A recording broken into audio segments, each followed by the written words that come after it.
We've talked a lot about Doctor. I feel like we'll talk to death about it, but we also alluded a lot to that you are a lot more than your work on Doctor Who. So Yeah. I'd love to ask you, if you were to say to someone, this is my best work, or this is my favorite piece of work, which would you point people to? What would you point people to, sorry? Well, you know something interesting? I cannot put my finger on one particular show. There's a reason for that, because in a funny way, I've been very privileged to have a huge spectrum of choices in the work I've done. So let me just explain this. I've managed to get a drama. I've won an Emmy, for instance, on, of all things, a musical, which I directed, of Barry Manilow's song Copacabana, which was based on the song. Yeah. Now, anyone who's a fan of Barry's and can sing the song knows what's it about. But it was scripted for him. He wrote original music for it. He wanted to do a sort of homage to the MGM musicals. Right. And it was set in the 40s, and the format was musical a la 40s with his music. So I directed it. I'd never directed a musical before. And guess what? I won an Emmy for it. Wow. Same time, I directed the abdication drama, Edward and Mrs Simpson, which has so many parallels to today in the sense that Royal married a twice divorced woman. And look at the results of that situation. We're now dealing with today and the past. And then when I won an Emmy and a BAFTA for that. Yeah. So those are my two crowning glories award-wise. I also did the very first British AIDS drama ever, when AIDS was not even thought of in this country except as a gay plague. In those days, anyone who had the disease, like today, it was a pandemic. Yeah. The younger generation today haven't a clue about what that meant, except that the targeted people were gay people, gay men. It was known as a gay disease, which is actually inaccurate because, as it proved historically, it spread through the world amongst not only gay people but heterosexuals. It was a sexually transmitted illness and disease that killed people. That's been forgotten about because we now have all sorts of medication for it. As we now have vaccines today, we're hoping will cure us or save us from what's happening today with the virus. So I did the first ever the first AIDS drama, funnily enough, written by a woman who was very anti the idea that it was simply something that happened to men. Her story is about a heterosexual married man who contracts the illness by having sex with a high-class prostitute at a convention in New York. He's a businessman. Wow. He's English. He goes to convention in New York, celebrating a big deal. They bring in the women. He has sex with this woman. He comes back, he's infected, and he catches the disease. So her writing, this woman wrote, she said, I wrote it at a time when nobody understood what that illness was really about. They were simply pointing the finger at men, gay men. So her script was innovative at the time. We have a scene in it where the doctor explains to the wife, whose husband is now infected, that he has AIDS. And her first reaction is one not only of nausea and horror, but has he been having sex with men? She actually asks him, she says, have you been seeing men behind my back? And he says, what the hell are you talking about? He said, I screwed one woman, some whore back in New York. And so that was way ahead of its time. And we have a scene where the doctor's explaining what the transmission is all about. It's transmitted through liquids. It's not just by sitting on a toilet seat or touch. Because in those days, people were wearing masks when medical staff were putting trays under doors in isolation wards. It was that worrying. Yeah. It's so similar to today, except today is much more serious in a different way. So I'm very proud of having directed something that was so ahead of its time. And at that time I was directing it, literally it was a pandemic and people were dying. Yeah. Dying of it. And unfortunately, it was mainly men before it spread through to the heterosexual community. So I'm very proud of that. I also directed some work in America, which I'm very proud of. I did a mini-series about the Vanderbilt custody case in the 1930s, where the very rich indulged in the most ridiculous court case, where the aunt of a Vanderbilt child who was 9 was fighting for custody against the mother, who was considered profligate. And they were spending huge amounts of money from their luxury mansions, while people in the streets were starving. The contrast between indulging one's self against all odds. So I had the extraordinary experience of recreating this world of wealth versus what was the undercurrent. And the people in my cast were people like Betty Davis, who I had the privilege of working with. I'm very proud of having worked with some of the best actors in the profession. Christopher Plummer was another person in it. So, and Angela Lansbury. So, you know, that's, you asked me what I was proud of, so I'm giving you a kind of spectrum. Absolutely. It's a good answer. Yeah. Good answer. Especially in light of recently of Jeffrey Bezos going to space while the rest of the world burns. I think that's quite relevant these days as well, actually. Oh, absolutely. It's one rule for one and one rule for another, isn't it? There you go. Nice to know it never changes then. Nice. Nothing really changes. We just keep going as long as somehow we survive, which, by the way, I think we ought to talk about the fact that it's not just we're destroying ourselves, it's actually Mother Nature's telling us a thing or two. Look at the catastrophes, the heat and fire on the west coast of America, the floods in Europe, places that never thought they'd be touched, like Germany and Belgium and now China. I mean, you know, the world is at the mercy of nature, not just of ourselves. It's all very well billionaires flying up and looking down at us, having spent fortunes, tell us that the earth is if I might quote from one of my favorite Godzilla movies, the arrogance of man is thinking nature is in his control and not the other way around. Perfect. Was that a quote from Doctor Who? Godzilla, no, where actually. From? Oh, sorry, my ignorance. What a brilliant statement. What a brilliant statement. Absolutely. No, I thought you were quoting something from a knowledgeable writer on Doctor Who, but I think that's way past that wisdom. Anyway. Wow. But yes, from all that work you've done, you've won your awards and you've done all these things. Going back, you said you did the Wednesday play. This is a quick thing for me. How was that for you? Oh, now you've opened a wound. Some of my best work was done in the early days when the glory of television drama was the Wednesday play. That was really something conceived as something that, you know, a lot of people couldn't go to the theater. It's very expensive. These dramas were original dramas written by well-known playwrights or people who were up and coming, who contributed their talents to the screen, and people stayed in for the Wednesday play. It's Wednesday night, let's stay in for the 9 o'clock show. And I was a part of that experience. I worked with a writer, with writers who became incredibly prominent. Simon Gray was one of them, who subsequently, I did 3 of his dramas.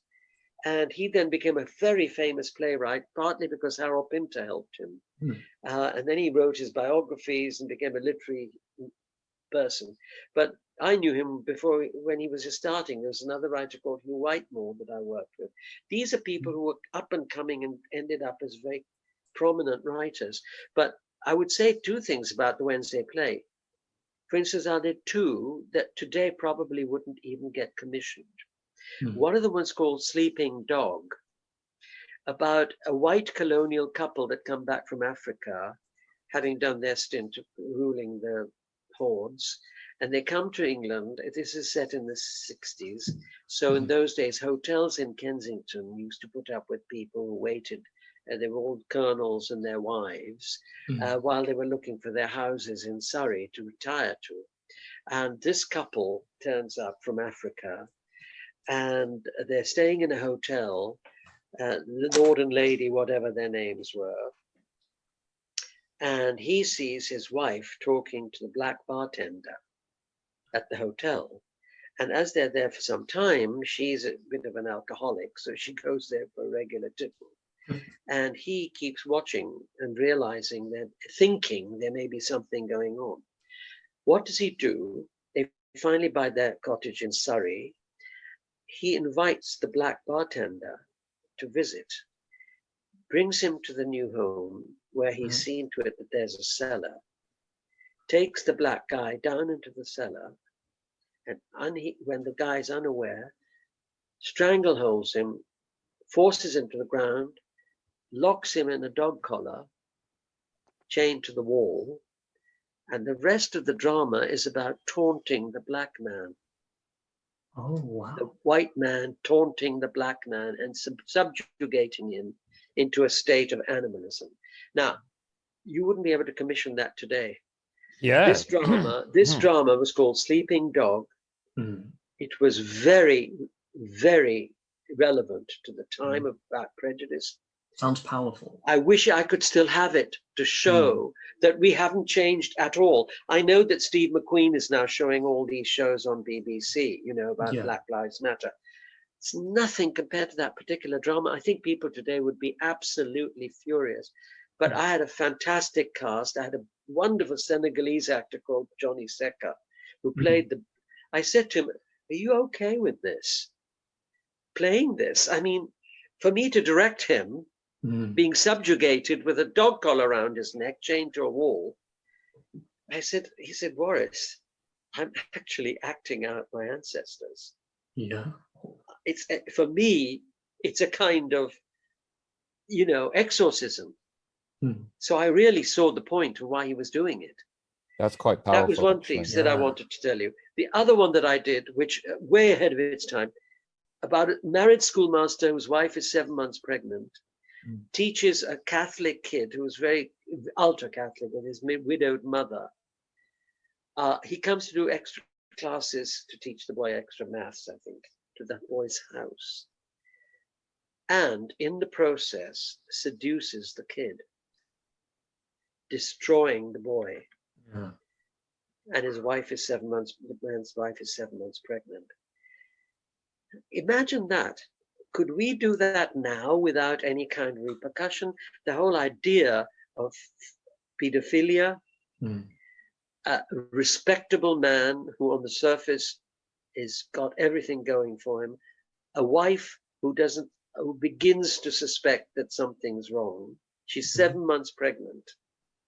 And the boy, and I had a fabulous cast again, Simon Ward, who ultimately ended up playing Winston, the young Winston on film. Simon played the young boy, and that's been wiped. Can you imagine what I could have done with those two programs? Yeah. And why was it wiped? Because the BBC was saving their tapes to record yet another rugby match over it.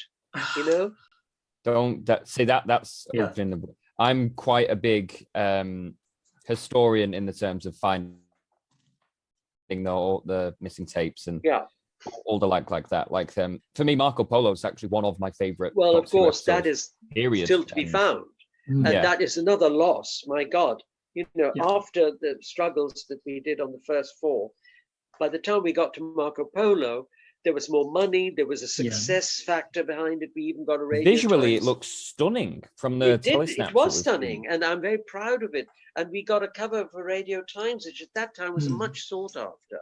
And visually, Barry Newbury's sets, and we were still in Studio D Lime Grove. Don't forget, we had not got through the luxury of the television centre. And I'm very proud of Marco Polo. And unfortunately, all we've got are still photographs. and voice recordings. It upsets me terribly to talk about it, actually. So don't talk to me about white shows, because I could go on about it forever. You know, those were some of the best work I've ever done in my career, and I've lost it. I've lost them. And there are still one or two existing, by the way, I might add very rapidly. One of them, you know, I don't know whether you know this, but I had 2 years ago, the NFT had a season of my television work at the National Film Theatre Cinema, and what I had was most of my best television work, which still exists. So amongst them, Passage to India, which is black and white. I'm very proud of it. Ian Forster, and I might add, people who've seen both the David Lean's big epic and mine, they all said they preferred mine, because the other one was like a travelogue. I said, I'd be more euphemistic. I said his was a big orchestra, mine was a quartet. So it's a question of comparing the two.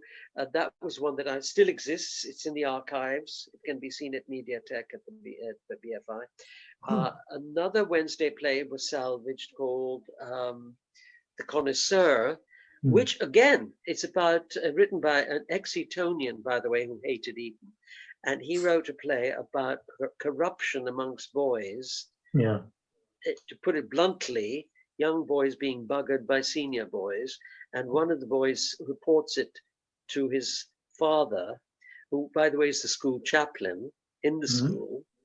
And his father's now having the problem of deciding whether to go with what his son has told him or to keep quiet. Interesting drama, don't you think? About hypocrisy in highly paid, privileged schools. So that was a play that still exists, by the way, The Connoisseur. I've got that. Wonderful. Another one, Chips with Everything, Arnold Wesker's story about national service, about boys from all sorts of backgrounds being brought together and made to go through the horrors of becoming army types, military types, sort of subjugated in their individuality to becoming something they weren't. I've got Chips with Everything. So, and mustn't forget, and it's in color. Hedda Gabler, my production, Ibsen, with Janet Suzman, Ian McKellen, Jane Asher, and Tom Bell. And I'm very proud of it. There are many productions of Hedda Gabler being made, but I can tell you this. Mine is top of the heap. That's what we like to hear, absolutely. And it's in color, so it can still be transmitted. Fantastic. So those are my television works. I mean, that's what you asked me for, isn't it? Absolutely. Because otherwise we could launch into films as well, and I don't know whether that's relevant. I think it's pretty relevant. If you have a particular favorite film you've done or something you're the most proud films. of. I mean, I've only done 5 over my career. No, but the most recent, by the way, I'll go backwards in time. The most recent was actually about a boy with osteoporosis, an Indian. It's set in Bombay in the 60s. He is disabled. He's got his brittle bone, and he belongs to a group of people called the Parsis, who during the British Raj, they were very prominent, very wealthy. They created the wealth and spectacular nature of places like Bombay. Once the British left, their careers and their lives declined because they intermarried a lot. They didn't marry outside their religion. There are Zoroastrians came in years and years and years ago from Persia, escaping persecution. Anyway, the Parsis, this is a Parsi boy, disabled, living in a flat with his parents and confined to a wheelchair. So he's already an outsider in the overall pattern of Indian life, can't go out. He's disabled, he's gay, and he's a Parsi. There are 3 counts against him, and it's about survival. And he meets and he has a love affair with an able-bodied guy. And I felt incredibly proud of doing it because it was adapted from a book by the author into a screenplay, and I couldn't find any way to cast it. Because it starts at the age of 8 and goes on to 18. He's in a wheelchair. And in the end, I resorted to casting the writer in the lead. Really? He'd never acted before in his life. And it starts off with you thinking, oh my God, is this guy really 8? Because he obviously doesn't look it. But by the time the film finishes, you're totally on his side. Yeah. And I got my cue from a film called Tin Drum, where the kid doesn't grow up. He just stays as a boy in a body, but grows up as an adult. And there's the most incredible scene in that film. It's a German movie, of course. America could never make it. You see an 8-year-old adult having sex with a 40-year-old woman. Now, that is a stretch. That's in his film. But when I said, if he can get away with that, I can get away with casting this person as an 8-year-old growing up to be 18, and it's accepted because he's in a wheelchair all the time. Anyway, so we've done that, and that was made by the BBC, by the way. Didn't get much distribution. We were way ahead of our time. Today, disability is now regarded with some awe. At that time, it was not regarded in the same way. In fact, when I screened it in America, which is very conscious of disability, and anything ugly to them is, oh my God, no. And in my situation, I had the 2 guys, the disabled kid who is lying on his back and the other one falls on top of him by mistake and says, are you all right? And he says, yes, I'm fine, I'm fine. He says, are you sure I haven't broken anything? And he hasn't, thank God. Because when we were shooting it, actually, I was terrified. I could only do one take on it, because if that guy had fallen on him more than once and broken any bones, I would have been liable. Anyway, we managed to get through it in one take, and the character kisses him. They kiss each other deeply. You should have heard the gasp from the American audience. It wasn't one of, it was one of absolute horror. A disabled person should be kissing an able-bodied person. Was like, oh my God. The only other person who achieved that was Daniel Day-Lewis when he did he played a cripple. But the fact was that was an able-bodied actor. It wasn't somebody who really was disabled. Anyway, that's an achievement. Then I'm very proud of various things. I've done historical epics. I did the remake. Actually, I did the continuation of Henry VIII and his 6 wives because it was a huge success on television. I was asked to do the feature, and I said, no, I wouldn't, unless I could do an original approach on it. And actually, we took a different point of view of why Henry behaved the way he did and why there were so many people who suffered under him. I did with that, and I'm very proud of it. I did a horror film with Shirley MacLaine called The Possession of Gerald Delaney. And it was compared to The Exorcist. It's about, but I didn't see it just as a horror film. I actually saw it as a story about a rich woman's conflict with the poverty of New York. That was 1972. Yes, I think that was something like that. The possession, and it's about a woman finding out about herself, that her complacent life, doing all sorts of, going to all sorts of galas and doing all sorts of charity events, and she's still ordering her Puerto Rican maid around, until she finds out that in fact she's very vulnerable to what's happening around her. For me, it was a social comment apart from the actual horror element, which is also there. We did an exorcism scene in it, which we actually shot. And the guy who was supposed to be the man controlling it lost control.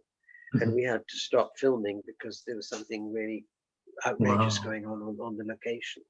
So, but we actually managed to finish it, but I won't ever touch a supernatural subject like that again. I won't ever do it again because I felt very strongly about it. So I've done my quota of odd films, including one with Gene Wilder, where he played an Irish horse shoveler. It was called Quacks of Fortune, set in Dublin. Wow. Gene Wilder as an Irishman. I'm sold already. It's called Quacks of Fortune, has a cousin in the Bronx. And actually, it's quite a cute story. It's again about social disparities. He lives in the really poor working class areas of Dublin, and he falls in love with this American student girl from, she's studying at Trinity, and of course she's high end. Yeah. How do you reach that aspect? I mean, most of my stories have these elements of social disparity, which is what attracts me to them, and I'm glad I'm offered them. Actually, they have inbuilt stories and morality behind them. Yeah. But, Wow.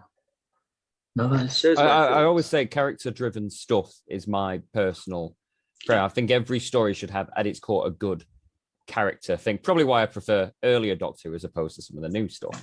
Not that I'm attacking the new show for that. Right. Yes. Absolutely. And it's interesting to hear that, because a lot of people, when they're offered, the same kind of thing all the time, they class that as typecasting. They don't really like it. It sounds like you actually enjoy getting similar sort of narrative points in your work. Would you say that's accurate? What? I'm sorry, I don't quite understand. Sorry, with the social disparity in a lot of your work, do you to be typecast as a director? Well, the reality is, actually, interestingly enough, I actually don't. One of the problems for me is that everyone thinks of me as they can't categorize me. There's such a disparity in my work that they can't say, "Oh, he's very good at action." Actually, I'm not good at action at all. I'm not one of the action directors. Therefore, I'm probably not ever going to be asked to do a Marvel film, because Crash Bang Wallop is not my genre. I deal with human empathy. That's fine, but it has to be a human element. Oh, absolutely. I totally agree with that. Yeah. Wonderful stuff. And I think on that note, really, thank you so much for doing all. Thank you so much for. I think that's Mojo.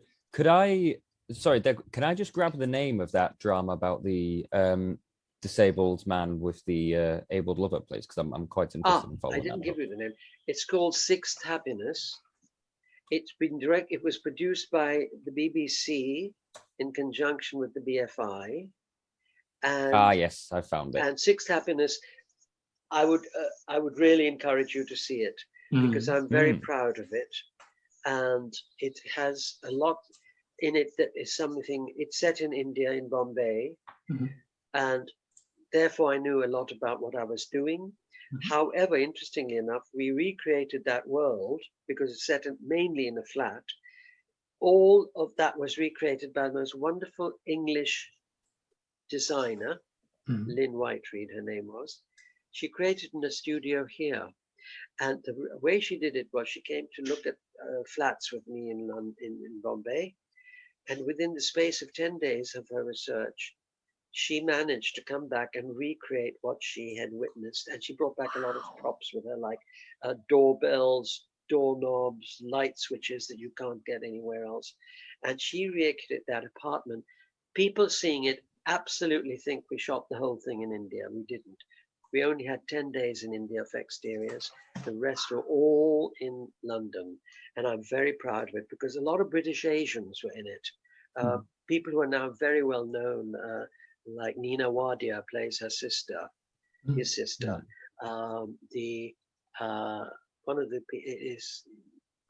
Some of the people who are Indra Verma plays the girl in his life. I mean, they're all now doing awfully well, but in the time I cast them, they were hardly known. Because one of the things I will tell you about, I also did a Kipling series, of which there's some that exist, and I'm sorry to say I'm not happy, because in those days when I was doing Kipling, all set in Victorian India, there were no Indian characters to cast. So every single Indian is played by a Caucasian browned up. And you've got people with terrible accents, which now you want to squirm at. Warren Mitchell played an Indian. I mean, it ends up being unintentionally comedic. It's now comedic, but I can't. They wanted. There's going to be a festival of my TV movies shown in Birmingham in November. By the way, I'm going to the Birmingham Film Festival. They will show an extract of one of the Kiplings. I said, for God's sake, please don't. He's showing that in Birmingham now with a Caucasian cast, browned up, playing Indians. I'll be laughed out of the auditorium. I don't want to be a part of it. So I've told them, please don't use it. Use anything else that you can find, but don't use that. They were saying that we can't find some of your best work. It's all been wiped. I said, no, there's some that's still available. So I guided them to some of the stuff that I've just mentioned that still exists.